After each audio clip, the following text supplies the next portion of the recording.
Hello à tous et bienvenue sur ce nouvel épisode de MVP. Aujourd'hui, on va parler du fait de faire du SEO et de réussir en SEO sur des thématiques très concurrentielles, puisqu'on est accompagné de Léo Poitvin. Comment ça va, Léo? Ça va au top, et toi, Paul? Nickel, nickel. Antoine, ça va aussi? Salut Léo, salut Paul, salut tout le monde. Ouais, ça va super. Trop bien, trop cool. Donc on va vite enchaîner parce que je pense que Antoine comme moi, on est assez hypé par l'épisode. On va faire un petit rappel sur les performances évidemment avant. Donc sur YouTube, on a dépassé les 800 abonnés, donc c'est cool. On se dirige vers les 1000. Franchement, ce serait cool d'avoir 1000 abonnés, je sais pas, dans les prochaines semaines. En vrai, je pense que c'est faisable. Merci encore une fois à tous ceux qui commentent. On le sait, le format podcast, c'est pas forcément un format où on va commenter en plus sur YouTube, etc. Donc ceux qui font l'effort, ça fait trop plaisir. Ça référence la vidéo. Et sur Spotify, j'ai le plaisir de vous annoncer qu'on a dépassé les 50 avis. Donc c'était l'objectif. Donc là, on a 53 notes, 5 étoiles en plus de moyenne. Donc franchement, ça fait trop plaisir. Puis là, bah, c'est parti, on s'envole vers les 100 tranquillement. Et j'ai le plaisir de vous annoncer aussi que le podcast est sponsorisé par Linkuma. Donc Linkuma, si vous me suivez un peu sur les réseaux, vous savez que c'est une plateforme d'achat de backlinks que je recommande pas mal, notamment parce qu'ils ont, je dirais, le rapport prix ROI est plutôt cool. Ils sont sur une offre low cost avec des backlinks à partir de 7 euros. Par expérience, ça pousse plutôt bien. Et on le sait qu'aujourd'hui, bah voilà, des fois les backlinks à 300 euros, c'est un peu moins la mode. Donc voilà, ça marche plutôt cool. Donc on a un lien affilié en description, que vous soyez sur Spotify ou YouTube. Donc n'hésitez pas à checker ça. Bon alors du coup Léo, on va enchaîner tout de suite avec la première question. Alors, cette méditation silencieuse, je cite. On a envie d'avoir Eh ton ben écoute, retour. Tu m'as un peu spoilé en off, mais ouais, ça fait vraiment, vraiment du bien de pouvoir enfin reparler, honnêtement, parce que ouais, c'est vrai ça. 10 jours, c'est long. 10 jours, c'est extrêmement long. Euh, Il y a des avantages qui sont énormes. Bon, après 10 jours, en gros, pour vous la faire courte, tu te lèves très tôt le matin, tu médites énormément, donc voilà, 4-5 heures par jour minimum. Tu passes beaucoup de temps à dormir pour essayer de tuer le temps aussi. Tu peux pas faire d'exercice, tu peux pas faire rien noter, rien lire. C'est un moment qui est assez long. Mais en fait, ça te laisse du temps avec toi-même. Tu passes beaucoup d'idées en tête. Ça allège le cerveau, on va dire. Ça fait du bien. Et voilà, j'en suis ressorti. Je suis plus heureux que jamais, honnêtement. Plein d'amour et de compassion pour tous mes amis et tous les gens avec qui j'interagis au quotidien. Donc franchement, super, super bonne expérience. Je vous le conseille énormément. N'hésitez pas, quoi. Si vous voulez chercher en France, c'est aussi possible de le faire. Donc vous pouvez chercher méditation Vipassana sur Internet et vous allez trouver le site où vous avez les trucs en France. Donc n'hésitez surtout pas. C'est Trop une très bonne stylé, expérience et bonne investissement sur le bonheur, je pense. Ouais. Trop bien. trop cool. Je t'avais posé une question, je crois que t'avais pas pris de bouquin. T'as vraiment fait en mode. J'ai pas le droit, en fait. T'as pas le Ouais, droit du quand coup, t'arrives, rien à faire. ouais, ils Tu fais que t'enlèvent. méditer pendant 10 jours. Ouais, ils t'enlèvent ton bouquin, en C'est fait, ils bon. t'enlèvent tous tes livres, ton portable, ton PC, tout ce que t'as. Ils te le mettent dans une petite boîte dont t'as la clé. Et eux, ils ont une clé aussi pour un rideau en fer. Et donc, en gros, si tu veux partir, il faut te mettre d'accord avec eux, discuter avec eux. Ils t'ouvrent le rideau en fer, tu peux récupérer tes trucs. Et du coup, ça évite juste que tu te barres pendant la nuit en mode genre j'en peux plus, je sature, quoi, tu vois.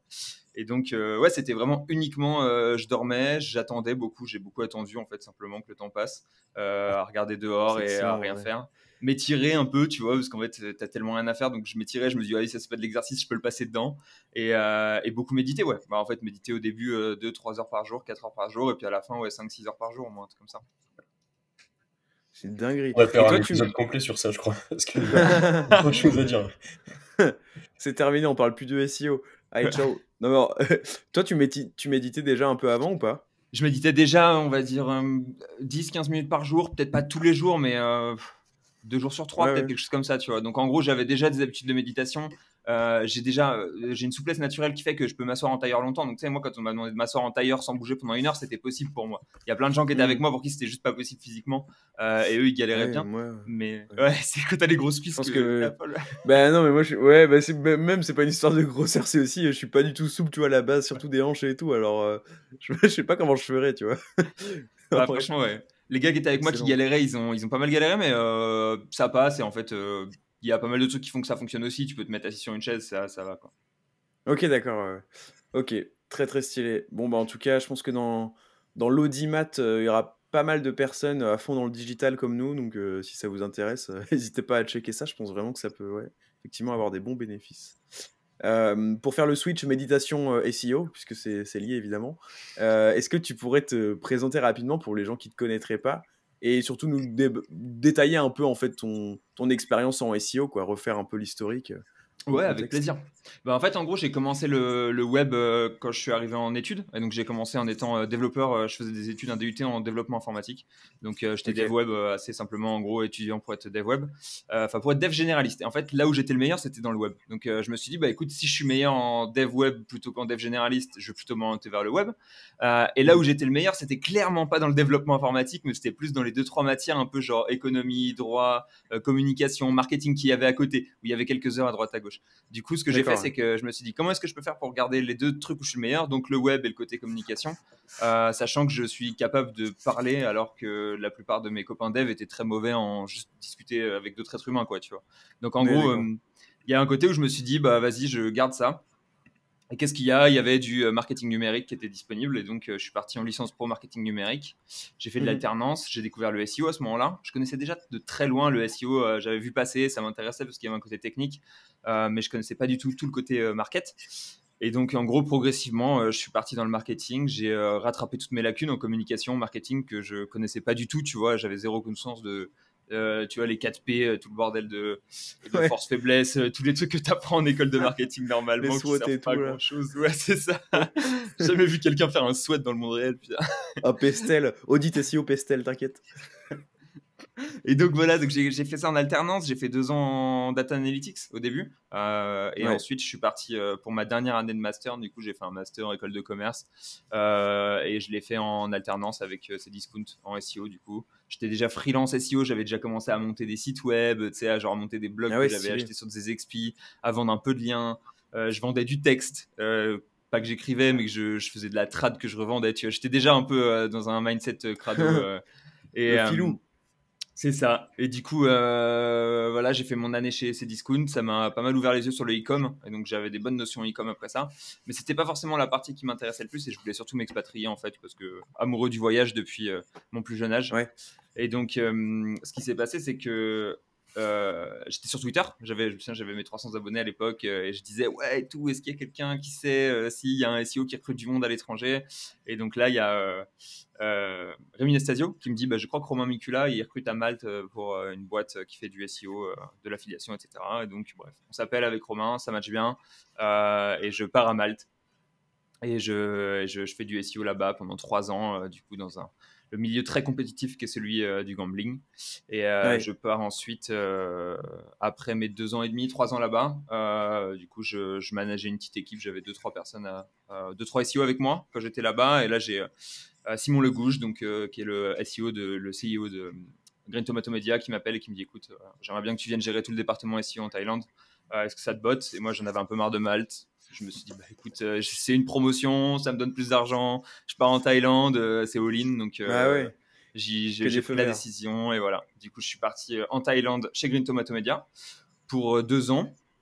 Après ces 2 ans chez Green Tomato Media, comme on a toujours faim du toujours plus, j'ai essayé d'aller chercher toujours plus dans une autre boîte qui faisait du gambling, Mhm. Finixio, chez qui ça n'a pas super bien fonctionné. Et du coup, voilà, on s'est arrêté à la fin de la période d'essai. Et je suis passé Ouais, freelance, ok. enfin freelance consultant du coup depuis ce moment-là. Comme vous pouvez le voir avec mes 10 jours de méditation silencieuse, c'est aussi le moment de prendre du temps pour moi, d'être en mode genre layback, tu Ouais, vois, et de me dire ah, genre c'est sûr. je suis en rush en train d'enchaîner les XP depuis quelques années. C'est peut-être le moment de prendre quelques mois un peu plus lentement, de prendre quelques clients, tu vois, qui m'avaient fait des propositions depuis tout ce temps-là et de sauter sur l'occasion et de tester un nouveau modèle, assez simplement. De ouf, surtout qu'avec ton XP et plus ta visibilité, parce que je pense que c'est ça aussi ton point fort, c'est que tu as une XP qui est forte, tu as bien tryhard le SEO dans des boîtes concurrentielles, etc. Mhm. Mais aussi, tu as toujours été quand même visible un peu sur les réseaux, etc. Ce qui fait qu'aujourd'hui, ouais, j'imagine que le passage freelance SEO, t'es pas du tout pris au dépourvu, quoi, au final. C'est pas compliqué, quoi. Ouais, en fait, au final, j'ai des gens qui me contactent tu sais, toutes les semaines et qui me disent bah, j'aimerais bien que tu travailles avec nous, j'aimerais bien que tu nous fasses une presta SEO, etc. Donc, en fait, j'ai Trop déjà pas bien. mal de gens qui me contactent. Et l'avantage que j'ai eu, entre guillemets, je pense, c'est que du coup, j'ai toujours kiffé, en fait, tweeter. parce que tu sais, j'étais là, genre, je suis quelqu'un de super extravert, j'ai envie de communiquer tout le temps. Et donc, en fait, même si j'avais pas d'avantage financier, j'aime ça, tu vois. Donc, en fait, j'ai continué Ah à le oui, faire. 100%. C'est pour ça que j'ai Ouais. gardé le truc. Et en fait, comme j'étais full Twitter et pas du tout clickbait et généraliste, bah, en fait, j'étais vraiment très niché dans mon truc. Et du coup, j'ai vraiment la Mm. réputation du gars qui fait de la fille dans le gambling dans une thématique concurrentielle. Du coup, Bah l'avantage, c'est ouais, que les gens qui viennent me voir maintenant, ils viennent me voir pour ça. Et du coup, c'est top, quoi. ouais, c'est clair, hein. Ouais, t'as pas fait de... L'inverse, ce serait faire des threads un peu make money et puis parler un peu de SEO au sein de tout ça. Ouais. Mais du coup, tu touches évidemment une audience make money, donc plus large, mais Mhm. effectivement, t'as moins le profil de l'expert SEO, quoi. Ouais, c'est ça. Et encore moins sur des thématiques concurrentielles, donc ouais, très Bah, très stylé. la plupart des prestations que j'ai données là depuis que je suis passé consultant, en fait, c'est des prestats que j'adore. C'est juste de la strat où je fais en général, c'est un SEO qui me dit bah écoute, j'ai besoin que tu répondes à quelques-unes de mes questions. On s'appelle 1 heure et tu sais, je Ok. facture sur 1 heure et je réponds juste aux Ouais, en questions mode techniques qu'il a coaching. pendant 1 heure, quoi, tu vois. Et donc ça, c'est trop bien parce que t'as pas énormément de choses à préparer, juste les gens ils sont intéressés par ton avis parce que t'as vu pas mal de choses et voilà quoi. Ouais, c'est clair. Et tu factures ça combien à peu près, sauf si c'est indiscret, mais pour donner un Non, ordre non, d'idée, en quoi. fait, comme je suis encore au début, je me cherche beaucoup sur les prix pour être Hmm. totalement transparent. Ouais, Et normal. j'en ai facturé à 300, j'en ai facturé à 500. Je signe un peu entre les deux sur l'heure, en gros. Ok. Et je pense que je vais, comme c'était le début, tu vois, en fait, en gros, les toutes premières personnes qui sont arrivées, elles avaient envie de me parler depuis longtemps, donc elles étaient prêtes à payer 500. Ensuite, j'ai un petit moment de flottement où, en fait, peut-être est aussi entre 300 et 500. Je pense que je vais me fixer à 500 à un moment ou à un autre. Mais c'est encore Ouais. ultra variable, étant donné que c'est le début et que je sais pas du tout comment est-ce que je vais évoluer dans le futur en termes de prestations, quoi. Ouais, c'est clair. Tu proposes à l'heure, du coup, tu disais? Mhm. Ouais, c'est ça. Ça serait pas mieux à la journée? Parce que c'est rare, en fait, l'heure. Après, je comprends, c'est plus du coaching que de Bah, l'audit, en fait, mais ouais, à la journée, tu es obligé de faire de l'opérationnel. Genre, ouais. t'es obligé de mettre les mains dedans, t'es obligé d'aller de faire des briefs de contenu, t'es obligé d'aller faire des trucs comme ça, tu vois. Et en fait, moi, Ouais. les gens qui me contactent, ils sont pas intéressés pour ça, parce que eux, ils vont le faire, ou alors ils ont des ressources pour le faire. Mais juste, ils sont intéressés pour avoir genre tu vois, la cerise sur le gâteau, en gros, que tout leur L'avis de processus Léo soit sur. Ouais. un peu amélioré, qu'ils aient un peu mon avis sur du netlinking, sur leur contenu, c'est quoi qui est problématique, etc., etc. Mais je fais des petits audits maintenant aussi un peu. Du coup, je dis ok, bah je vous book une demi-journée ou une journée complète où j'audite le site et je vous fais des rendus vidéo. Ça permet d'avoir un entre-deux, on va dire. Stylé. Très très stylé. Euh, D'ailleurs, bah, c'est un peu lié à ce que tu viens de dire. Moi, j'avais une question, c'était, et je pense qu'il y a beaucoup de gens qui se la posent aussi à ton égard, c'est en gros, pourquoi être resté aussi longtemps salarié SEO dans un monde où, quand tu es compétent, surtout en SEO, on le sait, bah, se lancer en freelance c'est facile, ou même devenir éditeur de site et monétiser tes sites, c'est possible aussi. Alors moi, j'ai une Bah, on piste, va si pas je être peux me d'accord. permettre. De quoi? Je vous le dis, on va pas être d'accord. Je vais défendre Non, le mais moi, j'ai une salariat, piste moi. parce que t'as parlé d'extraversion tout à l'heure, peut-être t'as besoin de lien social aussi, etc. Mais moi, c'est ma petite piste perso, mais je suis très curieux d'avoir ton avis. Ouais, en fait, il y a plusieurs points. Le premier point, c'est j'avais déjà un pied dans l'entrepreneuriat avant même de commencer à être salarié SEO. En gros, tu vois, j'ai commencé par faire du Ouais. freelance parce que j'aimais trop le SEO. Et donc, je faisais du freelance pour plusieurs raisons parce que j'aimais trop le SEO et je voulais en faire, tu sais, tous les jours, avoir les mains dedans. Parce que je Mhm. voulais travailler avec des clients qui étaient différents, parce que je voulais, tu vois, essayer avec des budgets qui n'étaient pas les miens, parce que donc il y avait plein de raisons pour lesquelles je voulais tester plein de trucs, surtout quoi, plein de raisons pour lesquelles je faisais un peu de freelance. Et donc ensuite, quand je suis passé chez Cdiscount, j'ai continué le freelance parce que les thématiques que je voulais essayer ou les choses comme ça n'étaient pas celles de Cdiscount. Donc à ce moment-là, Mhm. c'était pas la même chose. Euh, et ensuite, quand je suis arrivé à Malte, en gros, je gagnais plus d'argent. Donc, tu vois, j'avais mon salaire, j'ai fait ma fiche l'autre fois, c'était 2000 euros, 2100 euros mon premier salaire. Donc, ça me suffisait très largement pour vivre, moi qui ai toujours été un peu frugal.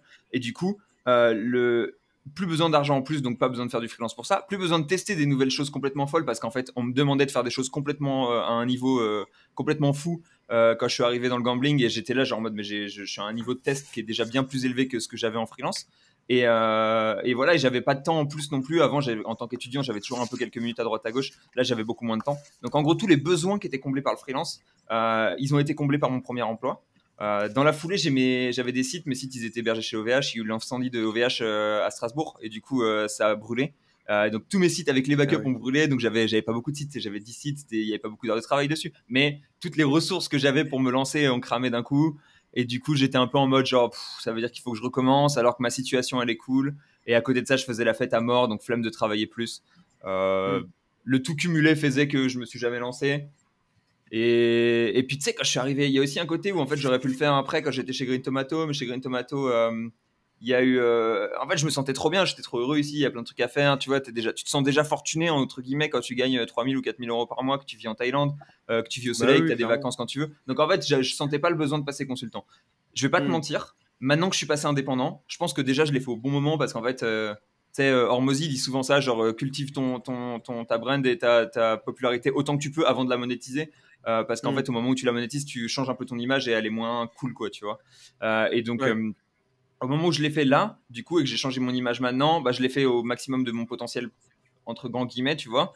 Ça, c'était la première chose. Et secondo, je suis content de l'avoir fait parce qu'en fait, je me rends compte que c'est encore mieux que les conditions que j'avais chez Green Tomato parce que même s'il y a de l'incertain qui est très fort, je peux être payé plus simplement déjà. Et puis, j'ai plus de temps libre et je m'organise un peu mieux, quoi.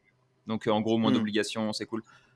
Du coup, Ouais. plein de raisons pourquoi je l'ai pas fait avant, plein de raisons pourquoi je suis content de le faire maintenant. Je regrette pas du tout le parcours que j'ai eu, mais ouais, le salarié est vraiment cool aussi. Enfin, tu vois, les deux se défendent, quoi. Ouais, si je peux me permettre, je sais que parmi le DIMAT et puis les gens dans le digital, etc., il y a beaucoup de gens qui veulent se mettre en free. Et moi, mon but en tant que, tu sais, moi j'ai une agence, donc du coup j'ai des consultants qui bossent avec moi et c'est de les garder en interne, tu vois, qui partent pas en free. Et en fait, je vais vraiment essayer de construire une agence où tu es mieux en CDI, quitte à avoir des clients en free à côté, qu'en freelance, tu vois. Et je suis persuadé qu'un bon CDI, c'est mieux que freelance. Exemple, là, ce qu'on va faire, nous, c'est qu'on va avoir 2 jours de TT par semaine. Ce qui fait qu'en fait, t'es en physique dans ta boîte que 3 jours sur 7. T'as quand même l'esprit d'équipe, t'as un côté R&D que tu peux pas avoir quand t'es tout seul, puisqu'en fait, tu fais partie d'un écosystème où t'as pas mal de clients différents, t'as pas mal d'études de cas. T'as le côté un peu social, etc.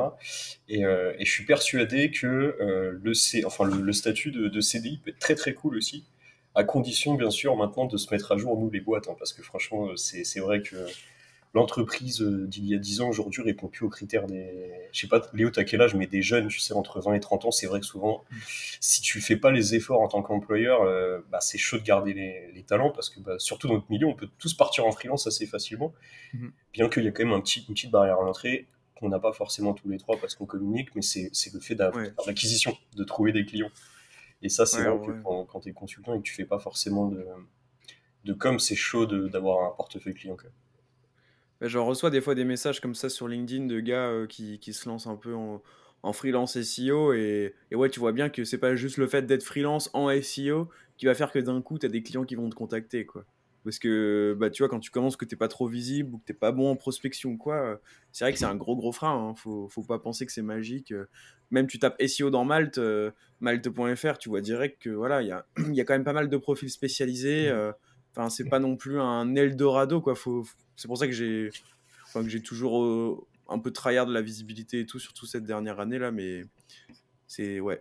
Et puis je suis d'accord avec toi, c'est vrai que salarié, ça a des avantages de malade, pourvu que tu tombes sur la bonne boîte, effectivement, ça peut être bien plus intéressant. Puis tu as aussi le fait que, en gros, tu rentres chez toi, tu penses plus au taf et tout, enfin, on va pas faire avantage, inconvénient, En freelance vrai, versus salariat, mais En vrai, il y a quand même un truc. Enfin, tu sais, moi, mec, je rentrais chez moi, je pensais encore au taf. Hein. Faut pas croire que, ouais, genre. bah après, non, Tu mais vois, si t'es t'as des passionné, profils, en vrai, il y a beaucoup de profils oui, c'est vrai. salariés ou pas. On dit souvent ça en tant qu'entrepreneur, genre en mode c'est bon, t'as fait ton 9 to 5, tu peux repartir. En vrai, mec, t'as fait ton 9 to 5, ta tête, elle pense encore au biz parce que si t'es vraiment passionné par ce que tu fais et le but que tu sois salarié ou pas, c'est que tu sois passionné par ce que tu fais, tu continues de tourner dedans, quoi. Tu continues d'y penser, en vrai. Ouais, c'est vrai. Mais je pense pas. Enfin, tu vois, sur 100 consultants SEO salariés, je sais pas, ça concerne combien? Peut-être une vingtaine, même pas, tu vois. Enfin, je dirais Ouais. 20% à peu près. Parce qu'il y en a beaucoup où c'est vraiment, ils rentrent, ils y pensent plus. Après, Bah, moi, ça me faisait un truc.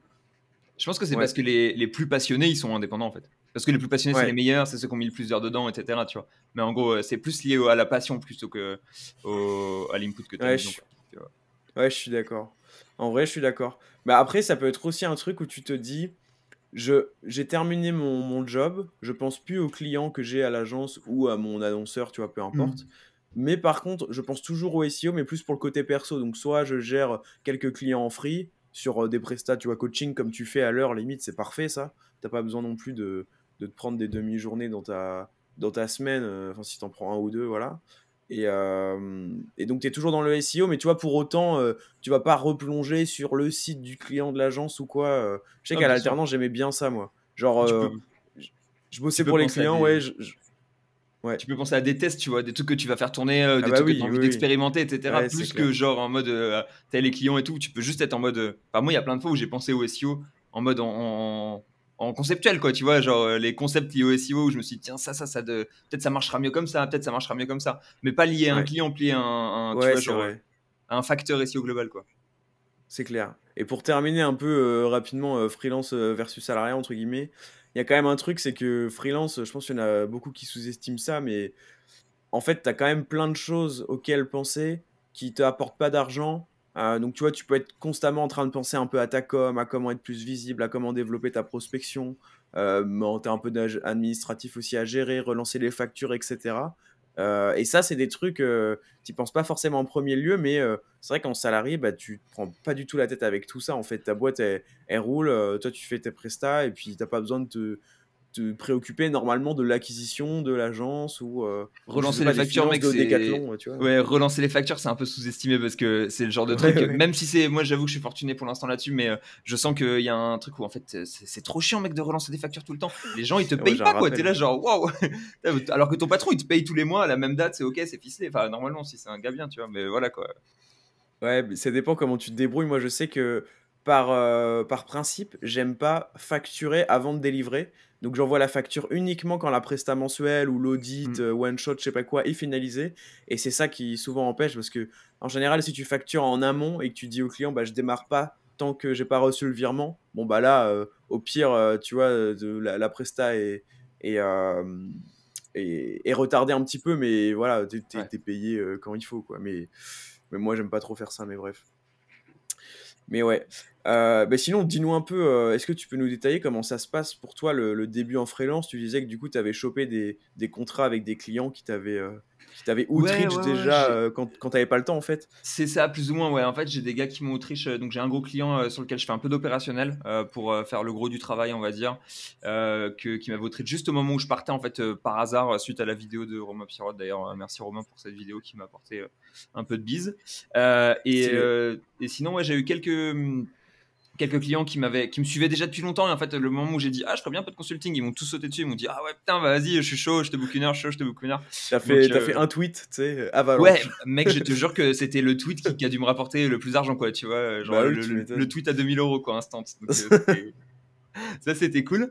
Et puis, en fait, il y a toute la question de qu'est-ce que je veux faire, tu vois. Qui est-ce que je suis en tant que SEO, en fait. Qu'est-ce que je veux faire, qu'est-ce que j'aime faire, etc. Qui est une grosse question parce qu'en fait, quand tu fais du SEO, tu peux faire plein de trucs. Tu peux vendre du contenu, tu peux faire de l'opérationnel, tu peux faire que de la strat, tu peux faire. J'aurais pu faire que de la visibilité aussi, Ouais, tu vois. Il y a des fois où je me dis, bah, tu sais quoi, vas-y. Je garde un ou deux clients je fais que du consulting à 500 euros de l'heure et je fais que de la visibilité par exemple et comme ça tu vois ça fera un filtre etc et je fais mon édition de site à côté. Est-ce que je veux faire que de l'édition de ouais, de site? ouf. Donc il y a eu plein de questions qui se sont posées comme ça et là je suis en train de les décanter une par une. D'ailleurs la méditation m'a permis de décanter pas mal de ces questions et de me dire genre en mode bah, en fait ça j'aime pas, ça j'y crois pas, ça j'ai envie de ça, etc. etc. Et donc d'avoir une vision un peu plus claire on va dire sur ces trucs là. Mais ouais là je suis un peu en train de décanter tout ça, de me dire est-ce que j'ai vraiment envie de faire de l'opérationnel. D'un autre côté j'en ai peut-être aussi besoin pour bouffer. Est-ce que j'en fais le temps que j'ai d'autres projets qui take off, tu vois, des trucs comme ça. Donc en gros il y a plein de choses qui se mélangent et du coup c'est un peu difficile de décider ce que je vais faire et du coup je suis souvent en train d'affiner le modèle que je crée.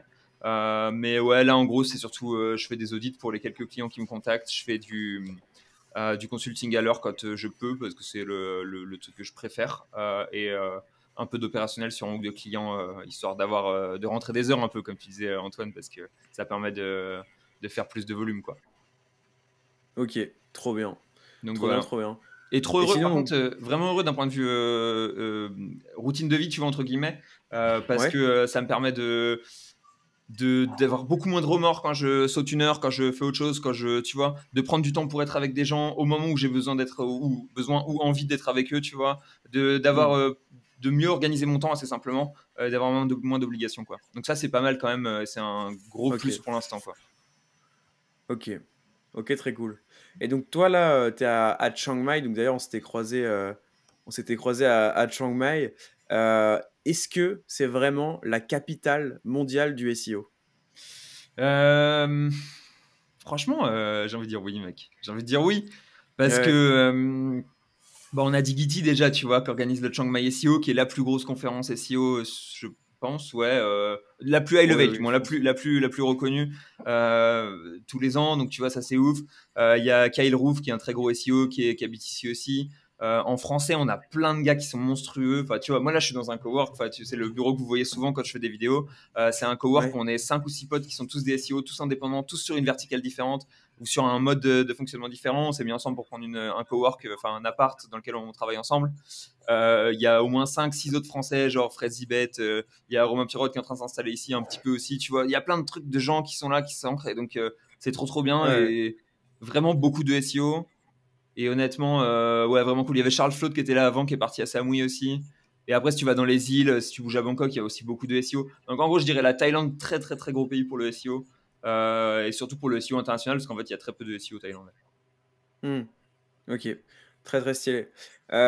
Pour faire un zoom un peu sur le SEO et les pratiques SEO, de manière générale, comment est-ce qu'on pense le SEO, toi, dans des thèmes gambling ou très high level versus toutes les autres thèmes, tu vois, plus classiques? Est-ce que tu vois des grosses différences sur certains aspects?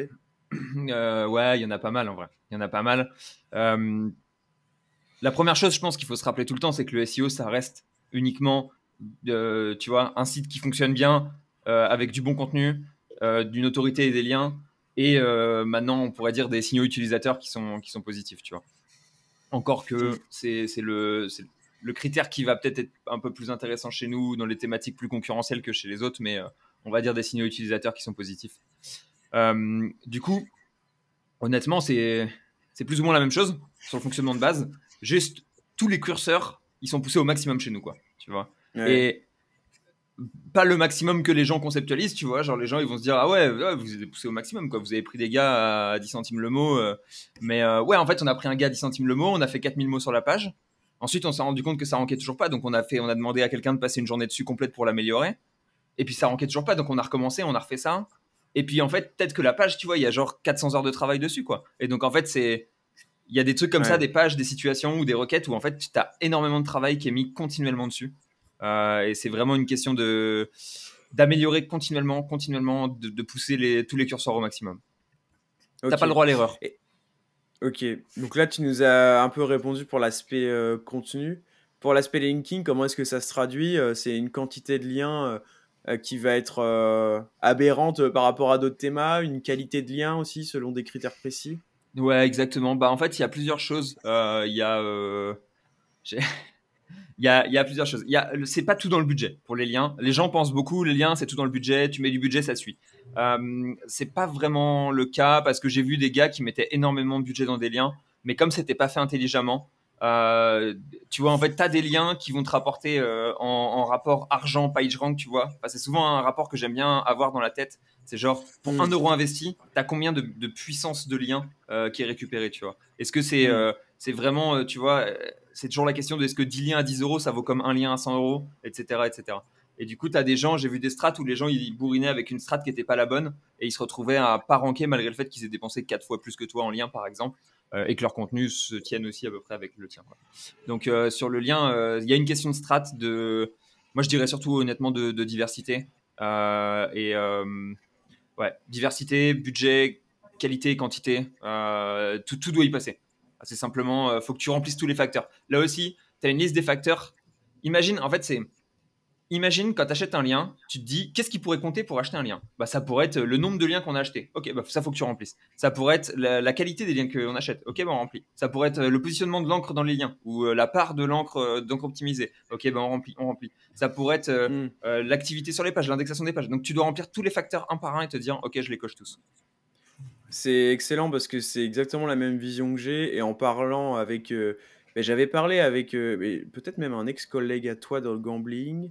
J'avais parlé aussi à Jackie de Mhm. Links Garden, etc. Et même à plein d'autres personnes quand j'étais en agence, tout ça. Et en fait, j'ai toujours vu, moi, dans l'achat de backlink, enfin plutôt l'obtention de backlink, deux métriques phares sur lesquelles les gens se disputaient un peu. La première, c'était la qualité du lien, mais selon le trafic SEO que le nom de domaine va générer sur sa thématique, les positions SEO. Et le deuxième qui était souvent mis d'ailleurs en opposition, c'était le nombre de domaines référents, le nombre de RD de ce RD-là, en fait. Et donc, à chaque fois, je vois les gens qui se battent un peu. Et moi, je me suis dit, mais attends, il y a des gens hyper smart qui me disent que c'est le trafic SEO, les positions SEO. Et il y a des gens hyper smart qui me disent que c'est le nombre de RD. Je fais, bah, en fait, je vais juste faire les deux, quoi. Ouais, Du coup, exactement, mec. du coup, je En fais fait, juste les deux. Alors après, juste précision, on n'est pas obligé d'avoir les deux sur un même spot, mais effectivement, sur une même campagne, bien s'assurer d'avoir les deux. Donc des RD qui eux-mêmes ont pas mal de RD, et puis des RD où là, tu vois clairement que dans SEMrush, le truc parle de bricolage, il rank sur Abri Jardin en position 3, et tu vois que les signaux, les feux sont au vert sur cet aspect-là, quoi. tu mets en valeur plusieurs choses qui sont intéressantes. La première, c'est, tu dis pas forcément avoir les deux. Je dirais même plus, ne surtout pas avoir les deux. Parce qu'à partir du moment où le gars, il a les deux, et à partir du moment où le gars, il a un bon TF, un bon DR, qu'il est thématisé, qu'il a du trafic, etc., bah mec, son prix, il est énorme. Donc en fait, ton Ouais, c'est vrai. rapport PageRank par prix par euro investi, il est plus bon. Et du coup, il faut Ouais, se c'est rappeler vrai. que c'est juste, c'est du budget, hein, c'est que du bargaining, quoi, tu vois. C'est comme quand tu achètes du gravier, quoi, tu vois, Et là-dessus, c'est la même chose, t'achètes que la même chose tout le temps, que de la puissance, quoi. toi qui es dans Il la faut acheter plein de thématique, trucs différents. excuse-moi, toi qui es dans la thématique gambling, etc., est-ce que c'est compliqué de trouver des liens, parce que je sais que tu vois CBD, casino, voire d'autres thématiques un peu, c'est souvent compliqué de les acheter. Comment tu les sources? Est-ce que tu as des plateformes d'achat bien que tu recommandes pour des thématiques un peu comme ça? Bah, alors, il y a plusieurs choses. Sur le sourcing, en vrai, tout le monde pense que c'est difficile parce que tu vois souvent des trucs genre casino, CBD interdit. La vérité, c'est qu'un éditeur, qui est un vrai éditeur, hein, qui a un vrai réseau, qui a un gros réseau, qui interdit sur tout le casino et tout le CBD, il fait genre 30 ou 40% de chiffre de moins que tous les autres éditeurs. Donc, il y a un moment où lui-même, il va se rendre compte, tu vas aller le voir, tu vas lui dire, OK, je sais que le casino, il est interdit chez toi. Maintenant, la vraie question, c'est plutôt quel prix est-ce que ça nous coûte d'acheter des liens sur tout ton réseau, tu vois. Même si c'est censé être interdit, voilà, il y a un moment où tu vas accepter parce que le chèque est trop gros. On va te rassurer. On ira, au pire, on fera un article qui parle pas de casino. Tu vois, il y a des variantes possibles. Et ensuite, sur les plateformes, on connaît, hein, toutes les plateformes sont bonnes. Linkuma, malheureusement, vend pas au casino, donc je pourrais pas recommander Linkuma. C'est le premier truc que je leur avais demandé. Ils sortaient, je me souviens, je leur ai sauté à la gorge. Ouais, les gars, vous faites du lien cas, et ils m'ont dit non, désolé, on fait pas. 7 € le lien casino, paf. On blast, on blast, Je vous on achète blast. tout le réseau instantanément. Voilà, c'est ça, voilà. Je rachète Linguma. Linkuma devient le PBN du CAS. C'est vraiment ça. Mais non, et après en plateforme, bah, nous on a utilisé référents massivement à grande échelle, tu vois. J'ai vu des. Enfin, je pense que j'ai vu genre de déposer sur des comptes référeurs, genre. Peut-être. Non, peut-être pas 1 million quand même, mais peut-être 500 000, tu vois, en tout. Dans ma vie, posé sur des comptes référeurs. Sur des comptes référeurs en plus, C'est tu vois. On ne abusé. parle pas de deal de liens globaux, quoi. Je parle de comptes référeurs. Donc, Ouais. on est vraiment en mode Emmanuel, il s'est régalé, tu vois, avec les 10% sur le CAS l'ont mis bien, quoi. Et donc, et donc au final, il réfère pas mal. Pour le lien homepage, on avait beaucoup utilisé. J'avais une strat qui était pas mal, lien homepage Paris sportif. Juste avant les compétitions, on bourrinait avec Rocket Links qui fait du lien homepage que tu peux payer qu'au mois. Donc en gros, tu te mettais 3 mois avant la compétition, tu achetais plein de liens homepage sur Rocket Links que tu les payais pour 3-4 mois, histoire de booster tes rankings avant le début de la compète. Et ensuite, tu pouvais arrêter de les payer. Du coup, ça faisait du lien homepage à pas très cher, qui est normalement un truc qui est assez cher et en recurring, etc. Ouais, c'est smart. On a fait pareil avec Links Garden aussi, Jackie. En fait, l'avantage de Jackie, c'est qu'il est ultra accessible et que c'est beaucoup son réseau et qu'il est très. Et tu sais, si tu as envie d'un deal particulier, il peut te le composer. Donc, il y a des trucs qu'on avait fait avec Jackie aussi, etc. Donc, Ok. des trucs intéressants, voilà, sur pas mal de thématiques. Ok. Très très stylé. Moi j'avais une question, c'était en gros quel aspect du SEO est-ce que tu préfères si tu devais choisir, je sais pas, qu'est-ce que tu préfères pousser au max? T'as dit que tu mettais tous les curseurs au max, mais Ouais, moi c'est netlinking. quelle est la Netlinking, verticale c'est le netlinking truc qui m'a toujours fait kiffer, qui m'a toujours fait bander, si je peux me permettre d'être non conventionnel. Oui, ici. oui, tu peux te permettre. Hein. Parfait. Ouais. Le netlinking, c'est de là que je viens, c'est de là que ça m'a fait kiffer, c'est kiffer les métriques, les trucs comme ça, c'est toujours ce qui m'a obsédé. Ok. Ce qui s'est passé quand on est passé chez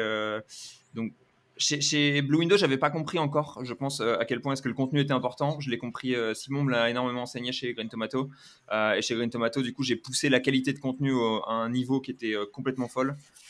Et donc, on est devenu super bon en contenu, mais ça reste un sujet qui me fait chier, mais on est devenu trop bon. Ouais. Et ça, c'est un peu chiant, c'est ce moment où, en fait, t'es devenu trop fort dans un truc et j'aimerais trop te donner du conseil parce qu'en fait, j'adore, enfin, je peux donner des conseils ultra pertinents sur du contenu. Et j'ai fait une conf contenu chez SMJ, par exemple, que j'ai adoré composer. Et j'étais en mode genre, putain, il y a plein de trucs à dire, c'est trop intéressant. Mais en fait, le faire et lire du contenu, c'est un truc qui me fait chier. Et du coup, voilà, quoi. C'est un peu le problème que j'ai. Ok, c'est très intéressant. Ah ouais, j'ai une question. Je crois qu'on en avait un tout petit peu parlé d'ailleurs à Chiang Mai quand on avait fait un petit resto sandwich là. C'était en gros, est-ce que quelqu'un qui a bossé dans le gambling, il peut arriver sur n'importe quel autre théma et tout exploser en SEO? Parce que du coup, il a des standings qui sont élevés. C'est le test que je suis en train de faire. Du coup, j'essaie de casser le CBD avec petit budget pour l'instant. On va voir ce que ça donne. Ah oui, c'est vrai. Et je vais voir si j'arrive à rentrer dans le CBD. En gros, le test, le site CBD, pour vous expliquer à quel moment j'ai lancé au moment où j'étais. Donc, ça faisait 1 an et demi que j'étais chez Green Tomato à peu près. Et j'ai voulu. On va à l'Affiliate World du coup pour prendre des renseignements, etc., qui était à Bangkok. Et en fait, peut-être quand tu vas en conférence SEO, tu as trop d'informations de ouf. Tout le monde te donne la dalle, mec, ça envoie des chiffres dans tous les sens, il y a plein de thémas, et du coup, je me suis dit, putain, typiquement, c'était un moment où je me suis dit, putain, je suis salarié, mec, j'ai pas de projet perso, je suis vraiment un singe parce que j'ai des compétences qui valent le coup et tout, vas-y, il faut que je fasse un truc. Et du coup, je me suis dit, ok, je lance un site. Je veux pas faire dating parce que le dating, c'est pas un truc qui m'intéresse d'un point de vue, tu vois, théma, je trouve ça un peu crado. Je suis pas du tout attiré par la théma, enfin, plutôt repoussé même par la théma. Je dis pas que je le ferai pas un jour en programmatique ou un truc comme ça, mais bon, pour l'instant, voilà.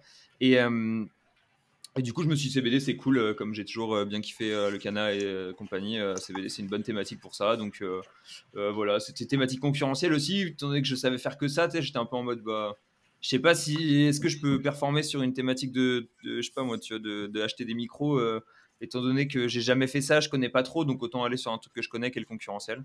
Et du coup, j'ai lancé ça et je vais voir si j'arrive à perf dans le CBD, tu vois, avec un petit budget ou avec mon expérience dans le monde. Ok. Dans tous les cas, pour les auditeurs, sachez qu'il y aura tous les liens de Léo en description, donc notamment son Twitter. Donc n'hésitez pas à aller le follow pour ceux qui ne le follow pas encore, pour notamment avoir les résultats de ces petits tests-là et puis juste être au courant de ces actus. Avec plaisir. Je l'ai fait aussi sur YouTube, d'ailleurs. J'ai lancé YouTube il y a 1 mois et demi, 2 mois. Oui, c'est vrai. Autant je fais des reports mensuels sur mes revenus en tant que mes revenus globalement, et je fais des reports sur le CBD aussi régulièrement quand j'ai des gros trucs qui passent sur le CBD, quand j'ai il y a des trucs intéressants à dire, je les dis. Selon Arthur Villecourt, tu es le Sam Sulek du SEO. Arthur, il m'a envoyé le podcast, il m'a dit si on parlait de toi et tout, parce qu'il y a des infos qui vont être intéressantes, parce qu'en gros vous parliez de pas mal de techniques niveau YouTube, genre tu sais, au niveau éclairage, au niveau matos, au niveau sur plein de trucs. Et du coup, j'étais en mode, ouais, vas-y, je l'écoute quand je suis à la salle, un de ces 4, et je l'écoute et je me dis, putain, et là, j'entends, ah ouais, il y a Léo qui est en mode Sam Sulek du SEO, quoi. J'étais en mode, putain. Attends, c'est vrai. Hein. Puis de toute façon, là, t'es tombé sur le bon podcast. MVP en plus, bon, bah voilà. Hein. Bon, on a des petits micros, on fait genre, mais en vrai, voilà. c'est le fond avant la forme. Mais ouais, Sam Sulek, pour ceux qui n'ont pas la rêve, je vais pas réexpliquer, on en avait déjà parlé, mais tapez Sam Sulek, vous verrez, c'est un mec qui fait des vidéos assez brutes sur sa théma et ça cartonne sans gros moyens. Donc je suis allé voir par curiosité après le podcast, j'ai pas compris. Sur 50 minutes de vidéo, il passe 30 minutes dans sa voiture. J'ai avancé un peu, il passe 5 minutes sur une machine de muscu. Il fait énormément de vues, je comprends pas. Bah, c'est un personnage, enfin, ouais. Toi, tu regardes Paul? C'est un vrai personnage. Bah, il a un physique de malade mental. Bon, après, il est dopé, il n'y a pas trop de doute là-dessus. Et en fait, ce qui est fou, c'est qu'il. Tu sais, bon, je vais pas m'éterniser parce que je pourrais en parler longtemps, mais en gros, en ce moment, avec les réseaux sociaux et tout, il y a beaucoup de contenu muscu un peu geek, tu vois. Genre, ah oui, quand tu fais ton tirage, il faut que tu aies le coude comme ça pour qu'en fait ça cible plus le grand dorsal et moins les trapèzes. Enfin, il y a beaucoup de trucs comme ça, et lui, il arrive complètement à l'opposé, en mode, bon, les frérots, voilà, en fait, moi, je vais pousser lourd. Je prends des. Enfin, il le dit pas directement, mais il prend des produits pas ouf. Et puis en fait, après la séance, je vais manger au McDo parce qu'il me faut beaucoup de calories. Et il s'en bat les couilles, il est énorme et il pousse comme un gogol et ça marche bien, quoi. Et je pense que c'est ça que les gens aiment, c'est un peu le côté vraiment nature. Et puis il surjoue rien du tout, au contraire. C'est très raw. Et c'est vrai que moi, j'ai déjà été friand parce que j'ai regardé quelques vidéos de lui. Et tu vois, typiquement, moi, j'aime bien marcher, etc. Et tu sais, tu te mets sur un tapis à la salle ou quoi, tu regardes ça, puis en fait, t'es bien, tu vois, tu suis son petit entraînement tranquille. Mais faut pas être pressé. Hein. Mais c'est un format un peu comme le podcast en fait, c'est un peu genre tranquille, tu vois, il prend son temps. C'est vraiment un podcast muscu, quoi. Je sais pas comment dire, mais enfin, c'est Et en termes de rythme, c'est j'ai excellent. donc autant de Chiang Mai, c'est la capitale du SEO, comme on disait, mais c'est aussi très très fort sur le sujet YouTube. Et il y a de plus en Ouais, plus de YouTubeurs qui commencent à s'installer ici. Et on a trop stylé. notamment Stan Leloup de Marketing Mania qui est établi ici et qui va d'ailleurs speak Ouais. sur le Chiang Mai SEO, donc ça va être assez ouf à mon avis. Et du coup, niveau YouTube, il y a des gens qui sont ultra intéressants. Et j'avais notamment un très bon pote qui me disait que le brut et le raw et le authentique étaient en train de prendre de plus en plus de place. Autant sur YouTube, moi je disais que je voyais un peu la même sur Twitter, tu vois, on était d'accord sur le fait que en fait quand tu es trop lissé dans ta communication et que t'as pas ta propre personnalité qui ressort, il y a un moment où ça finit par tu vois s'essouffler, par être compliqué. Si tu mets trop de moyens dans ton montage, dans ces choses là, potentiellement en fait à un moment tu te retrouves à t'handicaper parce que Ouais, tu deviens trop lisse en fait, tu vois, tu deviens un Squeezie quoi. Et donc en clairement. fait il y a un moment pour take off, il faut de la personnalité, il faut du grain. Et je pense que Sam Soulek il apporte ce genre de choses là à l'extrême.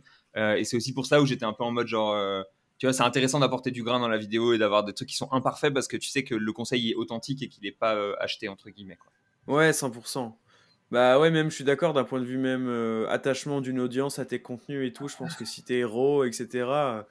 Bah en fait, oui, comme tu dis, les gens ils te perçoivent comme quelqu'un d'authentique et ils se sentent plus proches de toi, j'ai l'impression, que si tu fais un truc très lisse. Enfin bref. Puis aujourd'hui, des gens qui font des contenus lisses, parfaits, cutés avec du matos parfait, il y en a partout sur toutes les thématiques. Donc C'est ça. c'est même pas différenciant en fait de le faire Ouais. au final. Même Autant au si par début, contre ça optimise peut-être ton watch time et tout quand même, tu vois. Enfin, il y a quand même des ouais. facteurs que ça va optimiser. Le CTR, si tu as un Minia Maker, tout ça, enfin bref. Mais est-ce que ouais, tu peux t'en sortir largement sans. Ouais. Mais c'est en fait, tu sais, les gars sur YouTube, progressivement, à l'instar ils ont poussé tous les facteurs aussi, tu vois. Ils ont mis tous les facteurs au Mm. max. Et Bah donc, oui, c'est marrant. Comme on en fait dans le casino, en fait, tu regardes un top 10 des meilleurs casinos en ligne, mec, les pages, c'est toutes les mêmes. Parce qu'en fait, tous les facteurs poussés au max, ça ressemble plus ou moins tout le temps à la même chose, quoi. Et du coup, c'est un ouais, peu le c'est clair. problème. Et si t'es un utilisateur et que tu veux consommer beaucoup de contenu et voir plusieurs pages, bah, tu lis plusieurs pages, t'as pas plus d'infos, quoi. Tu vois, chaque page, elle donne la même info et c'est un peu triste de ce côté-là. Et sur YouTube, c'est un peu la même chose, quoi. Ouais, clairement. Et tac, petite interruption dans le podcast pour vous rappeler évidemment que cet épisode est sponsorisé par Linkuma. Linkuma, c'est une plateforme qui vous permet d'acheter des backlinks à partir de 7 €, donc vraiment low cost. Des liens low cost mais efficaces, c'est pour ça qu'on les recommande. Et vous avez notamment aussi une fonctionnalité qu'on adore qui est la délégation de campagne. Donc vous pouvez dire à Linkuma, voici mon site, voici les mots-clés sur lesquels je souhaite me positionner, voire même ne pas leur donner de mots-clés, et eux vont se charger de mener à bien en fait une campagne de netlinking qui va vous pousser sur des mots-clés vraiment stratégiques. Donc si ça vous dit, vous avez évidemment un lien d'affiliation qui se trouve en description, n'hésitez pas à cliquer dessus, vous créer un compte et vous faire votre propre avis, sachant que comme c'est une plateforme qui propose des backlinks à des prix vraiment accessibles, vous pouvez très bien tester à hauteur de 30 €, donc, ou même 10 € ou même 7 € si vous souhaitez acheter un seul lien le moins cher. Donc franchement, n'hésitez pas, c'est les tops acteurs du marché, ils sont très très cool, si vous avez besoin d'eux, ils sont très disponibles au support, etc. Et surtout, leur campagne pousse très très bien. On en a fait les frais personnellement, donc franchement, c'est vraiment chouette. Donc allez-y et on reprend tout de suite avec le podcast. Ok. Ouais, j'avais deux questions vraiment 100% SEO concret. En gros, dans les grandes lignes, quel est ton process pour choisir tes backlinks? Et Mhm. après, il y a globalement la même chose pour plus la partie brief de contenu, quoi. En gros, Mhm. ouais, t'es pas obligé de, tu vois, de révéler la méthode exacte, mais en gros, dans les grandes lignes, les grandes étapes, ça va Alors, être quoi? pour les backlinks, ça dépend de ouf du profil de lien déjà Bah présent ouais. sur la page, etc. Donc ça va vraiment dépendre. Mais en gros, par ordre de priorité, pour vous donner un truc, si tu as genre, on va dire 10 000 € à dépenser, parce que bon, il y a un moment, il faut quand même parler de budget si tu veux donner un process complet. Mais en gros, remplissez le process jusqu'à ce que vous arriviez aux 10 000. Si vous avez que 1000, tu vois, bah, faites le process jusqu'aux 1000 premiers euros, etc. etc. Mais en Hmm. gros, je commence par ta SEO Builder qui s'appelle, c'est un site qui fait qui te crée des web profiles. Donc en gros, Oui, pour ouais, moi, j'avais web testé. Ouais. profile, c'est la base parce qu'en fait, faut que tu paraisses legit sur Internet et que tu aies des profils web à droite à gauche, tu vois. C'est un des premiers trucs qui existait et je pense que tu dois les avoir à un moment ou à un autre. Donc en gros, ce que je fais, c'est je commence par ça coûte 100 balles pour avoir tous les web profiles. Enfin, 100 balles, c'est 100 web profiles, un truc comme ça. Donc je fais ça en général pour commencer. Ensuite, j'envoie de l'annuaire. Donc là, j'envoie pareil sur des petits sites, je vais envoyer 100 balles d'annuaire, mais si tu as un plus gros site, tu peux envoyer genre 200 € d'annuaire, allez, on va dire 300 € peut-être max, mais plus ça va commencer à être compliqué. Annuaire FR et annuaire pas trop spammé si possible. Enfin, pas trop spammé. Voilà quoi, qu'il y a des grosses métriques, mais bon, on fera avec. Et ensuite, tu vas. Donc en fait, c'est trop marrant parce que tu sais, je refais la chaîne du web. Genre, le premier truc, c'était les web profils. Ensuite, tu as eu les annuaires. Et ensuite, on va aller continuer dans la chaîne du web. Et après, je vais envoyer en général. Je vais faire du e-référeur là un peu en masse, mettre quelques centaines d'euros pour avoir du lien, genre une base de liens sémantiques, tu vois, sémantisés. Et du coup, genre, imaginons que je suis dans le CBD, je vais faire des pages, hop là, les meilleurs sites de CBD, les meilleures graines de CBD, les meilleures fleurs de CBD, les meilleures haches de CBD, etc. Donc là, pas mal de trucs différents qui vont tous renvoyer vers mon site, histoire d'avoir un peu de sémantique et un peu de guest post, cas de la sémantique.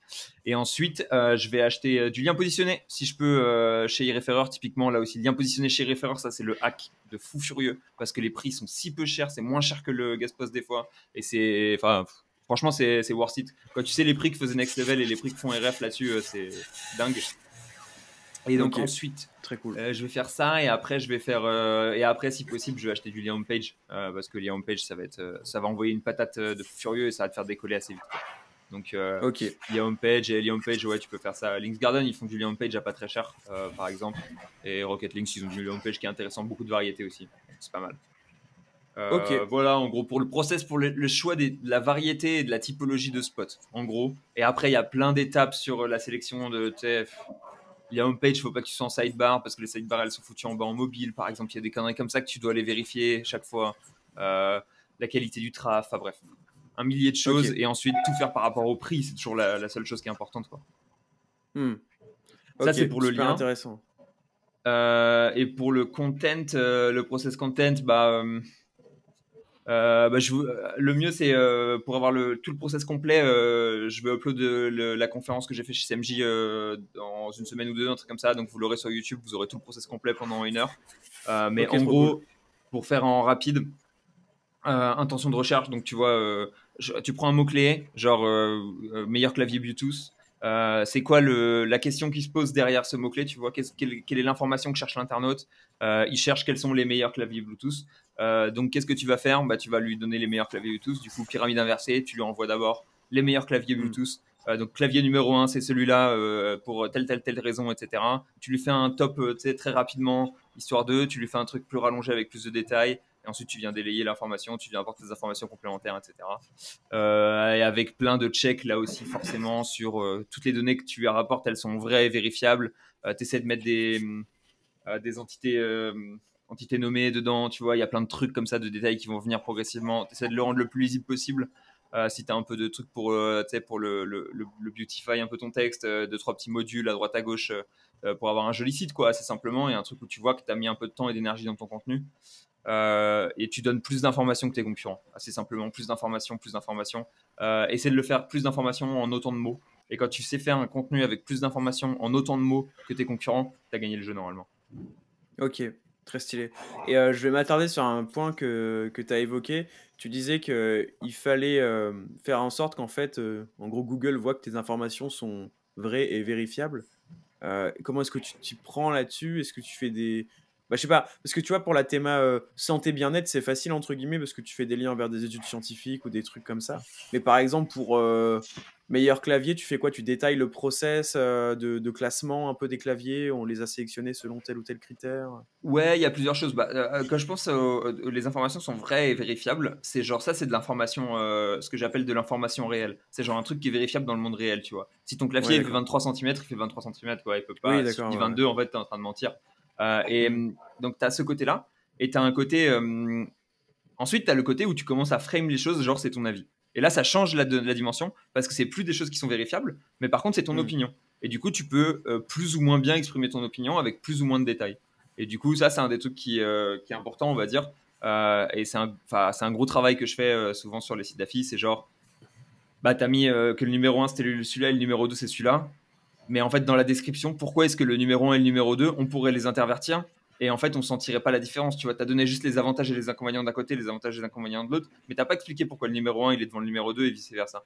Et ça, c'est le genre de choses qui est importante, tu vois. En fait, quand tu fais 2 claviers Bluetooth, par exemple, pourquoi est-ce que tu as mis le numéro 1, numéro 1 Peut-être parce que le confort de toucher, il est vraiment mieux que le numéro 2, tu vois. Peut-être parce que le numéro 2, tu as mis 2 minutes de plus à l'installer parce qu'il y avait un driver à installer. Et en fait, simplement dire, bah lui, je l'ai mis numéro 2 parce que le driver, il a mis 2 minutes de plus à installer. Et même si tous les autres paramètres sont équivalents, bah en fait, juste ces 2 minutes, ça m'a fait chier. Bah, c'est une raison pour passer le numéro 2 vs le numéro 1. Et du coup, avoir une logique Ouais, en fait, faut pas que tu dises genre ça, c'est bien, sans avoir de justification et tu vois, et que ça pue le côté, bah en fait, c'est de l'information internet rebroyée et remanipulée, tu vois. Il faut que ça sente, même si c'est le cas, et si tu as inventé ce que tu viens de dire, bah faut que tu aies l'impression que ça sonne vrai, quoi.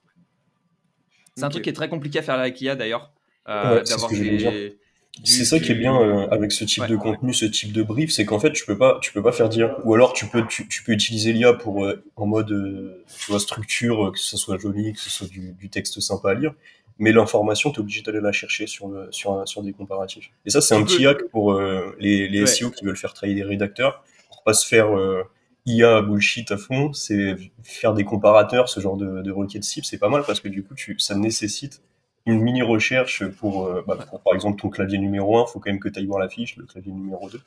Et du coup, tu as une vraie valeur ajoutée et généralement, du coup, ça rend pas mal.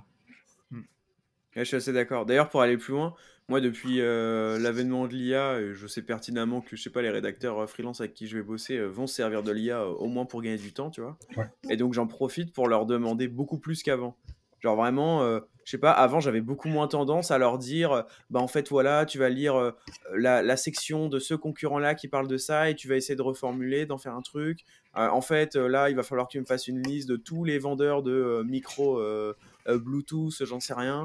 En fait, là, tu vas devoir me donner un prix moyen global pour cette prestation et un prix moyen par type d'entreprise, tu vois. Enfin, je vais vraiment loin dans le truc, en mode, tu vois, il va devoir un peu se creuser la tête.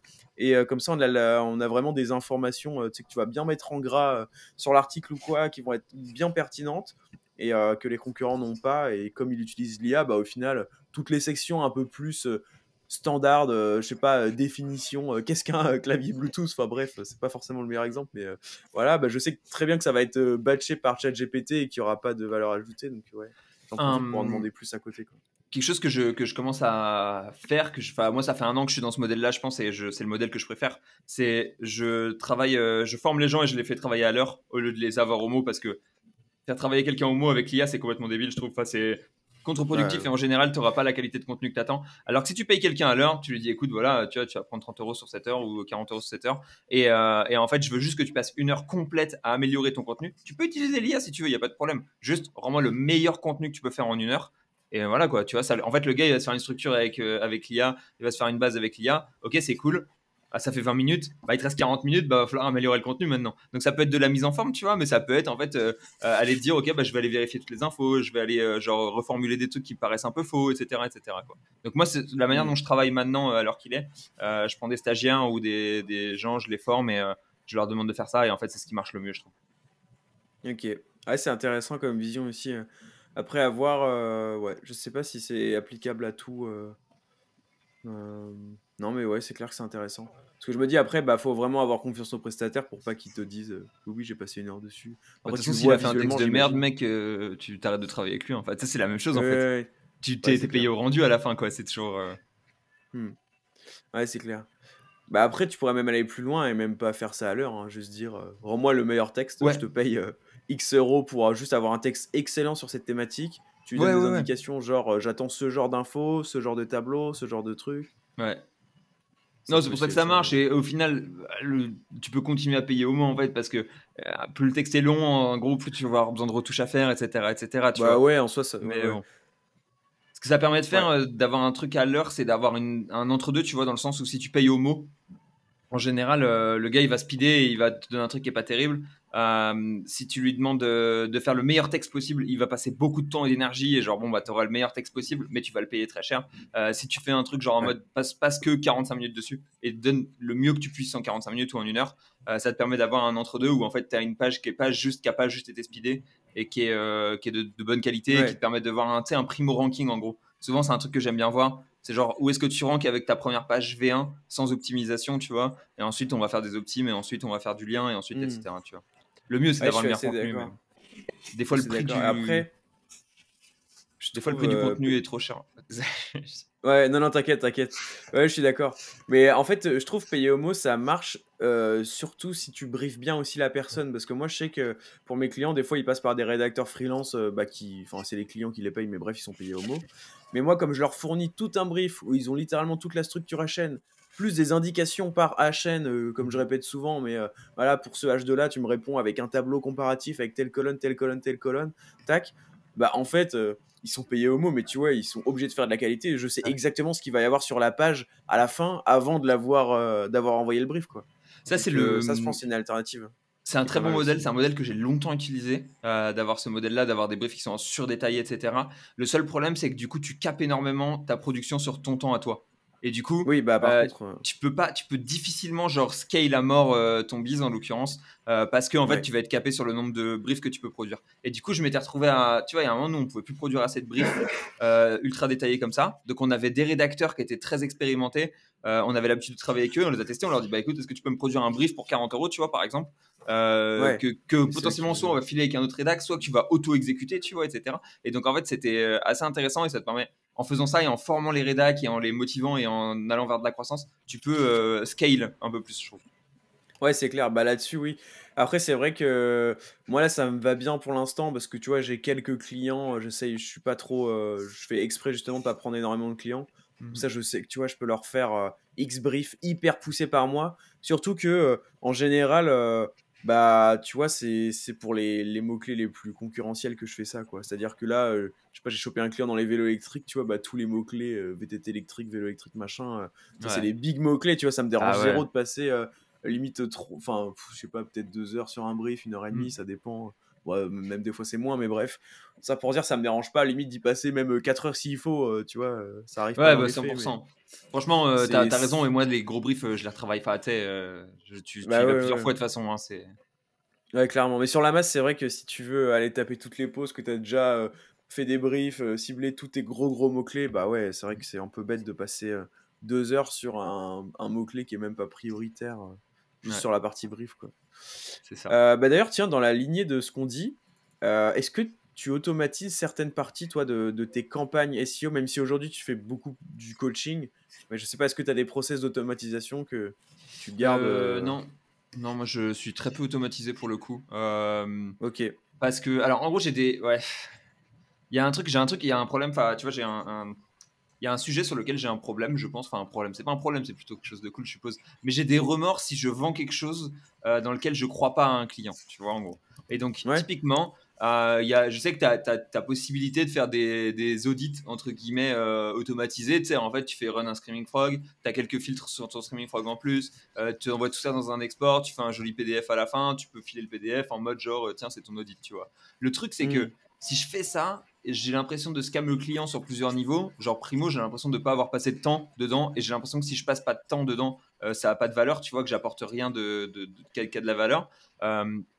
Ça, c'est la première chose. Et la deuxième chose, c'est si c'est pas la meilleure manière de le faire, tu vois. Et donc, je pense qu'il y a des meilleures manières de le faire, quitte à passer moins de temps, quitte à facturer moins, quitte à faire ça différemment. Mais j'automatise pas. J'aime pas trop automatiser, quoi. Ok. Après, j'ai des Écoute, moi, checklists qui me permettent d'aller très vite, tu vois. Donc, en fait, ce que je fais, oui, c'est ouais, que ouais, quand ouais. j'audite, tu sais, je connais mes critères. L'autre fois, j'ai eu un client en e-com, il m'a dit, bah tiens, j'ai un problème là-dessus. J'ai regardé, tu sais, son site en diagonale, genre très vite. Je me suis dit, ok, je peux lui donner de la valeur ajoutée qui va lui permettre de faire, genre, je sais pas, x2 ou x3 sur son SEO en 3 heures, 4 heures. Le temps que je fasse, genre, 2 heures d'analyse, je lui fais 1 heure de vidéo et on prend 1 heure pour en discuter après. Et voilà, tu vois, ça m'a suffi. Et je lui ai dit, ok, bah, je te facture 3 heures, 4 heures parce que j'aurais pas besoin de plus. Tu vois, je vais te donner des pistes qui seront assez. Je vais pas te donner la totale, mais tu auras les pistes de réflexion qui seront suffisantes, quoi. Ouais. Ah non, bah, très stylé. Mais écoute, en tout cas, c'est cool, ça nous conforte aussi dans notre vision avec Antoine. On n'est pas hyper automatisé. Et c'est vrai que la conclusion, parce que bon, avec l'avènement de l'IA, des outils no-code pour automatiser et tout, des fois tu te dis merde, est-ce que je suis pas en train de passer à côté d'un truc? Mais c'est vrai que pour faire de la qualité maximale, puis toi, tu as besoin, comme tu disais, de mettre les curseurs à fond Mm. partout. Bah, en fait, l'automatisation, je trouve pas ça hyper pertinent.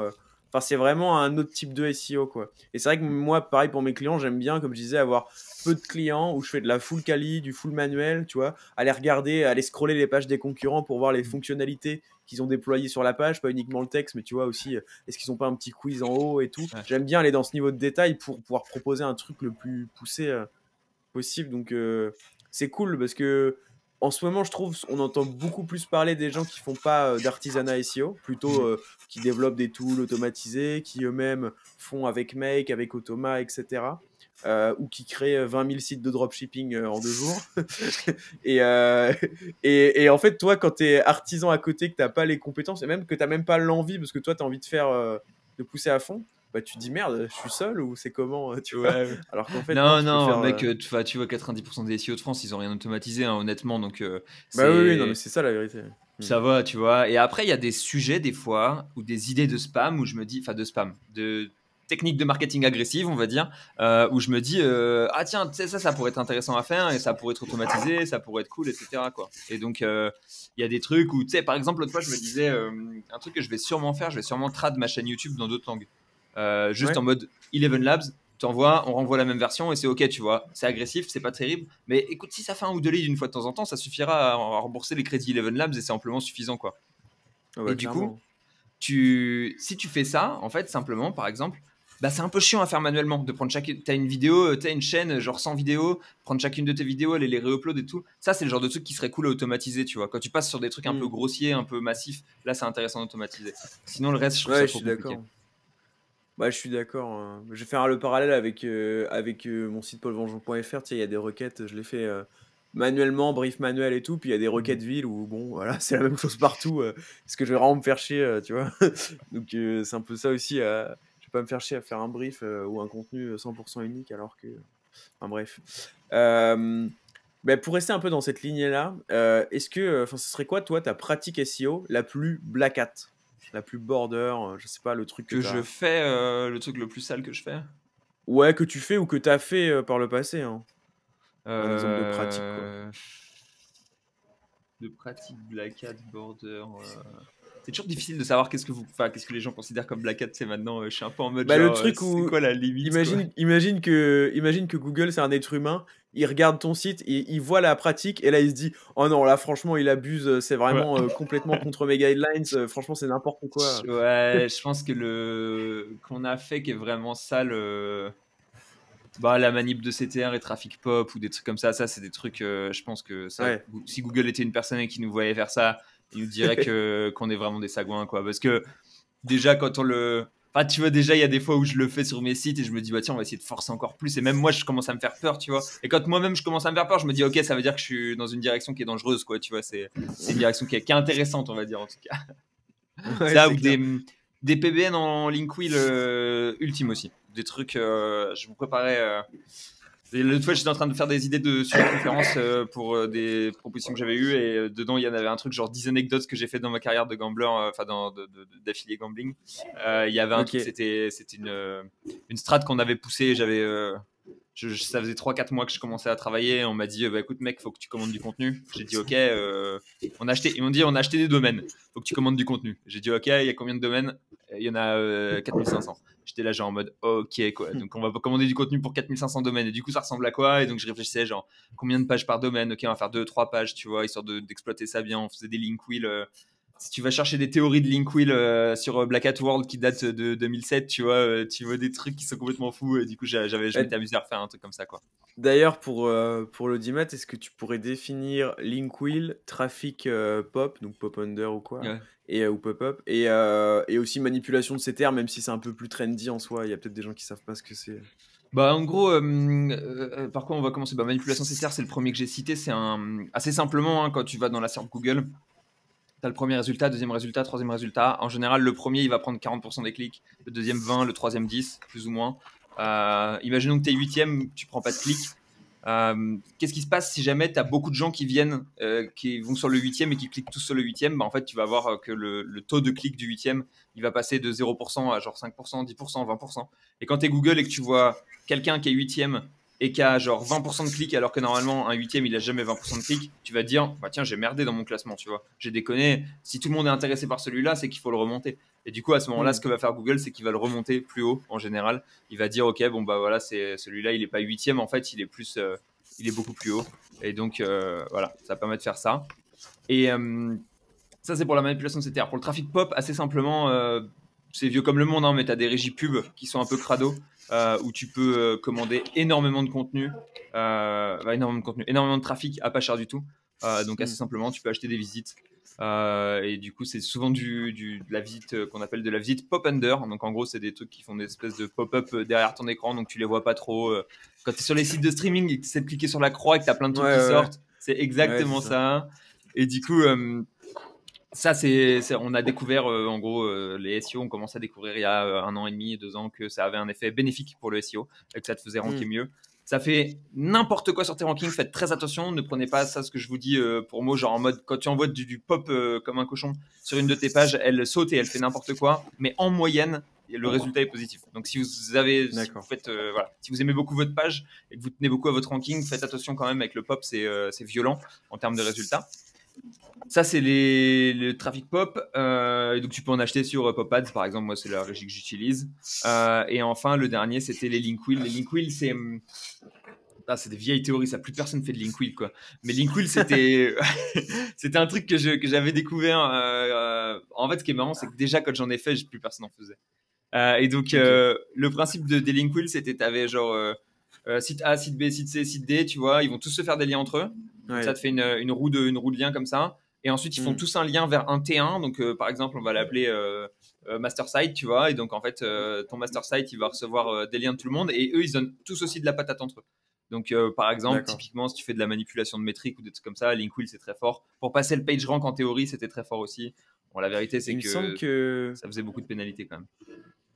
Il me semble que Asynchrone en a parlé, mais alors plus version maillage interne, où il disait qu'en fait, il avait toujours une page mère, des pages filles, mais que les pages filles, c'était pas juste chaque page fille fait un lien vers toutes les autres pages filles, qu'il y avait une vraie logique de, en fait, la page A, fille, elle fait un lien vers la page fille B, mais la page fille B, elle fait pas forcément de lien vers la A, mais par contre, elle en fait un vers la C et tout. Et essayer de faire une logique comme ça... pas forcément full réciprocité, toutes les filles s'envoient des liens et toutes les filles font un lien vers la mère. C'était plus un peu plus réfléchi, segmenté. T'avais des théories de cocons internes qui étaient intéressantes comme ça, où en fait ouais, voilà. Les gens ils faisaient des cocons internes avec des link wheels, etc. Mais moi sur l'interne, je préfère beaucoup de liens, beaucoup de réciprocité. Ouais, bah ça se défend clairement. Ok, on arrive à la dernière question. Là, je me dis, je suis bête parce que j'aurais dû la teaser dès le début. Mais la dernière question, c'est aurais-tu un tips que tu n'as jamais révélé nulle part? Et ça, putain, j'aurais dû en faire l'intro. Qu'est-ce que j'ai fait? Au moins, il n'y a pas tout le monde. Faire un truc, non, dans cette vidéo, tu sais. non, mais c'est pas mal. Comme ça, il n'y a pas tout le monde qui va l'écouter. Je sais pas, il restera combien de pourcentage de personnes à ce niveau-là, mais tout le monde n'aura pas le tips ou les tips. Donc ça, c'est cool. C'est quoi du coup la question que tu disais? Est-ce que juste un tips que tu n'as jamais révélé nulle part en SEO, un truc, une petite exclu MVP quoi? Je vais prendre je vais sortir mon téléphone parce que j'ai ma liste de tips dessus. Et du coup, j'ai toujours plein de tips en tête et des trucs que je suis en train de tester et tout. Mais nous envoyer un Google Sheet qu'on partagera à tout le monde avec tous les tips, les étapes détaillées. Tous les tips dans le Substack de Paul. C'est ça. Il y a pas mal de tips qui sont intéressants. Honnêtement, il y en a 2 que je trouve cool. Je vais les dire ici, comme ça ils sont sympas. Pour les affiliés, beaucoup. Donc on va rester sur les affiliés. Il y a 2 tips qui sont intéressants. Le premier, c'est les liens d'affiliés sur les images. Les gens, ils pensent pas assez à mettre des liens d'affiliés sur les images, mais genre pas uniquement sur l'image de la marque. Souvent, c'est un truc qu'on fait, on met l'image de la marque, etc. Mais mettez des liens sur toutes les images, en fait. Les images, même les images corps de texte. Si tu es un affilié et que tu as envie d'être très agressif dans ta monétisation, tu mets des liens sur toutes tes images et tu peux faire ça en automatique. En fait, toutes tes images, elles peuvent avoir, si elles n'ont pas de lien de base, elles peuvent avoir un lien vers ton top produit ou le truc comme ça. Ouais. Ça te permet de poser des cookies un peu partout et potentiellement, ça peut être intéressant avec du Amazon, par exemple, pour aller poser des cookies Amazon, ça peut être pas mal, etc. Ouais, c'est vrai. Donc voilà, ça c'est bonne technique. Et j'en ai une deuxième à la rigueur qui est intéressante aussi, toujours dans l'idée lien et affiliation. C'est le fait que il y a des études qui ont été menées et c'est des études que j'ai retestées en interne parce que ça me paraissait assez fou, mais c'est que les Ok. liens sans aucun CSS, ils sont toujours plus cliqués que les liens qui ont du CSS. Donc, Ok. si vous avez un lien, si vous avez un site par exemple, et que vous avez des liens, je sais pas, ton site il est en noir et blanc, ton texte il est en blanc, tu mets tes liens en noir, tu sais, des trucs comme ça, des fois, je sais plus, Ouais. les numériques, ils ont des liens en rouge par exemple, tu vois, etc., pour aller dans le style de leur truc, tu vois. Si tu as du hover sur tes liens, pour avoir des jolis liens, si tu les passes en barré quand tu as du hover, etc., tous ces trucs-là, enlevez tout et gardez les liens bleus en mode Wikipédia, tu vois. Et ça, c'est le lien qui est le plus cliqué, c'est le lien le plus fort, parce que c'est le lien de confiance, tu vois. Mais en fait, t'es en train de dire que mon site Temple de la Way, il est backé par des études scientifiques et tout, carrément, en fait. J'ai jamais vu, il y a des liens bleus dessus, c'est full lien bleu. Ah oui, non, mais c'est pas que les liens qui sont bleus. Attends, je vais t'envoyer le site. C'est un site conceptuel, en fait. Hein. C'est vrai que j'ai Donc, jamais vu. Je suis presque sûr que je vais l'ouvrir, mec, et ça va ressembler à mon site de CV. je te l'ai mis en commentaire dans le Ouais, je suis en train dans de. le Ah ouais, Zencaster. bah ouais. Ouais, bah ça ressemble à ce que je Yes. faisais. Ah ouais, putain, Let's c'est go. génial, quoi. Backé par la science, les gars. Oh là là. Je savais, j'ai pas besoin de lire les études. Pas de titre. Ah oui, non, mais ça, oui, alors ça, c'était un petit test avec du cyrillique, je crois. C'était pour voir si ça rankait. Enfin, bref. Ok. Ouais, bah voilà, bah mec, ouais, putain, mais j'ai les mêmes tableaux que toi, quoi. Pff, on est vraiment les mêmes singes. Écrit en noir sur blanc, ouais, voilà. Bah on fait la Ouais. même chose. On fait la même chose. Voilà, bon, c'était pour la petite blague, parce que je pense qu'il y en a pas mal qui écoutent, qui ont déjà vu mon site. D'ailleurs, c'est hyper marrant, parce que depuis que j'en ai parlé, Ouais.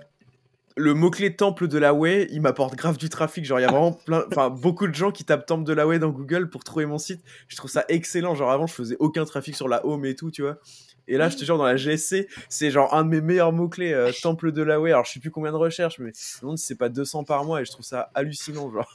Et tu C'est sais, trop marrant. tu sais Vraiment très trop bien marrant. que quand tu as fait Paul Vengeon, aller faire en manipulation de CTR sur agence SEO et tout le bordel, en fait, au final, ce qui a été bénéfique, je pense, hein, c'est la manipulation de CTR, en effet, mais pas que, c'est les signaux sociaux que tu as eu et les gens qui ont passé des heures et des heures à Ouais. spy ton site, en fait. Le temps de Oui, rétention oui, sur c'est ton site, sûr. mec, il a explosé. Et donc, en fait, il y a plein de gens.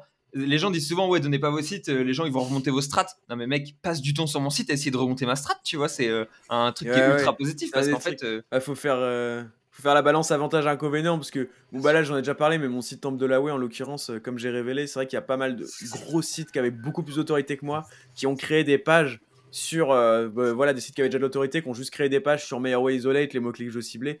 Mais dans tous les cas, je vais pas faire le miskin, entre guillemets, je savais exactement ce qui allait se passer, tu vois, tu te doutes bien que, bon, tu révèles un site d'affiliation, tu dis combien ça te rapporte à tous les SEO de France, tu te doutes bien que ça va pas bien se passer non plus.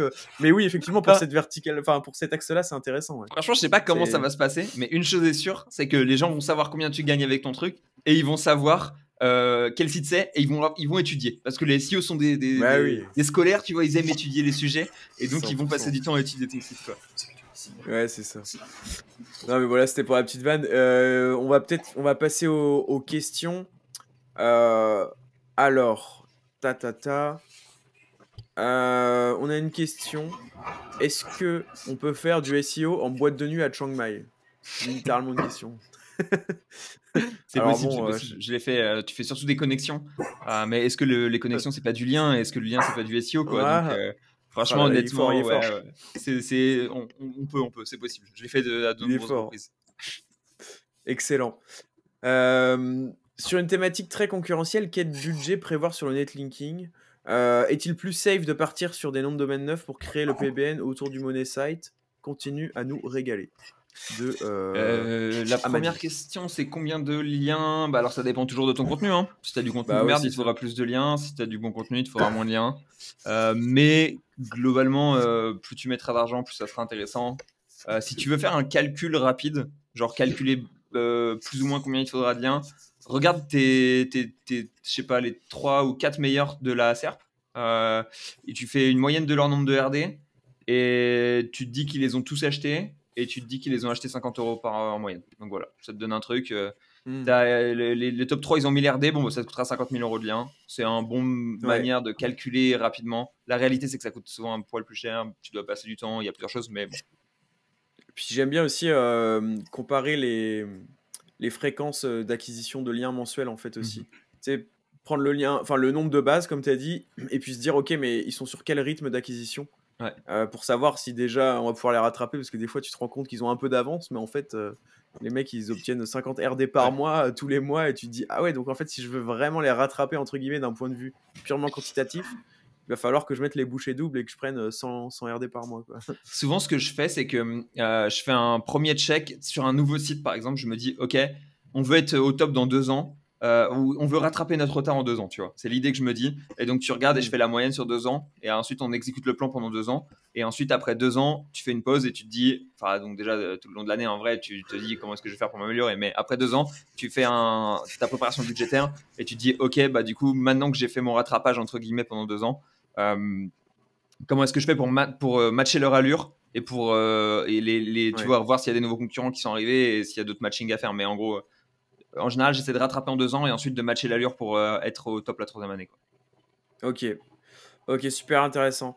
Bah écoute, sinon on n'avait pas d'autres questions. Il y a un gars qui nous dit que t'es le sosie officiel de Cowboy Bebop. Je Ah sais ouais, pas c'est si tu vois Sam. qui c'est. Ouais, Ouais, c'est c'est Sam ça. qui dit ça. Le Shinobi. Excellent. Bon, voilà, je devais te le dire, mais sinon, on n'a pas d'autres questions. S'il y avait, est-ce que le SEO est mort? Mais bon, est-ce qu'on va vraiment y répondre? Je pense que c'est plus un troll qu'autre chose. Mais Non, ouais, ouais, le excellent. SEO, le SEO est mort depuis longtemps et continuera de vivre encore longtemps, hein. C'est toujours Voilà. tant qu'on n'a pas ouvert la boîte, on peut pas savoir, quoi. Tu vois, c'est comme le chat de Rodinger ou non Maslow, je sais plus. Excellent. Bah écoute, Léo, merci beaucoup. Je sais pas si Antoine, t'avais une dernière question ou quoi? Non, Avant bah peut-être Léo, est-ce que tu qu'on se vas... Ah non, quitte. du coup, là, t'es à Chiang Mai en ce moment, c'est ça? Ouais, Ouais, ouais, j'allais te Chiang Mai demander, en est-ce ce que tu moment. vas au SEO Camp à Paris demain, mais du coup, Non, c'est bon, malheureusement, je j'imagine. serais pas aussi au camp. Je suis dégoûté. Bah, ils l'ont fait en fait à un moment où il fait encore trop froid en France pour que je rentre. Malheureusement, s'il avait été, s'il avait fait un poil plus chaud, j'aurais pu rentrer.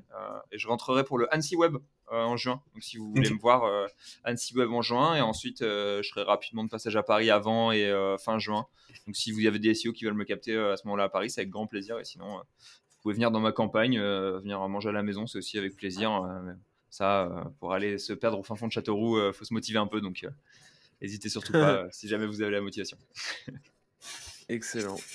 Ça marche. Bah écoute, merci beaucoup. Franchement, pas mal de valeur dans l'épisode. On en attendait pas moins de toi et des thématiques concurrentielles dans lesquelles tu as bossé. Donc, c'est trop cool. On espère que tu as kiffé l'exercice du podcast. Bon, tu as déjà fait un peu des interviews et tout. Ouais, Mais ouais, on espère que franchement, tu as ouais. kiffé. Ouais, c'était un plaisir. Bah, c'était un plaisir d'être avec vous. Je vous adore, tu vois, j'adore vous suivre régulièrement. Donc, c'était un plaisir de passer en tant qu'intervenant pour pouvoir vous donner un peu de ma valeur aussi, quoi. Trop cool. Bah écoute, ça fait trop plaisir. On rappelle pour les personnes qui écouteraient encore à ce moment du podcast que il y a évidemment tous tes réseaux qui seront en description. Tu nous diras d'ailleurs en off ce que tu veux qu'on mette, mais en gros, il y aura ton site de manipulation de CTR, ton Twitter et puis peut-être Ouais, d'autres choses, mets ton le YouTube Linktree. aussi. J'ai un Linktree où j'ai tout foutu Ah oui, c'est vrai dedans. que tu as un Tu mets Linktree. Bah Linktree et voilà. on peut bombarder là-dessus, c'est ok, quoi. Et bah il y aura un Linktree. Moi c'est pareil, je donne toujours mon petit bento, comme ça c'est carré, il y a tout sur le même Ouais, truc. franchement, ouais. C'est pratique. Et en Et plus, puis tu peux voilà. tu sais, tu le changes et donc en fait, le lien il reste et les contacts que tu mets ou les sites que tu mets ou les Ouais, trucs que tu c'est proposes vrai. changent, tu vois, donc c'est pratique, quoi. Tu vas pas nous mettre tous tes sites casino d'un coup dans le Linktree, Léo, quand même. Non, je le ferai pas, je le ferai pas. De toute façon, je suis plus dans le gambling, hein, Mais ouais, j'ai non, mais je plus sais. rien, j'ai plus les pieds dedans, malheureusement. Enfin, malheureusement ou heureusement, je sais pas. Non, mais excellent. Bah écoute, ça roule. Bah merci beaucoup. Et puis pour les auditeurs, on vous dit à la semaine prochaine. Ciao tout le monde. Ciao. Merci, salut!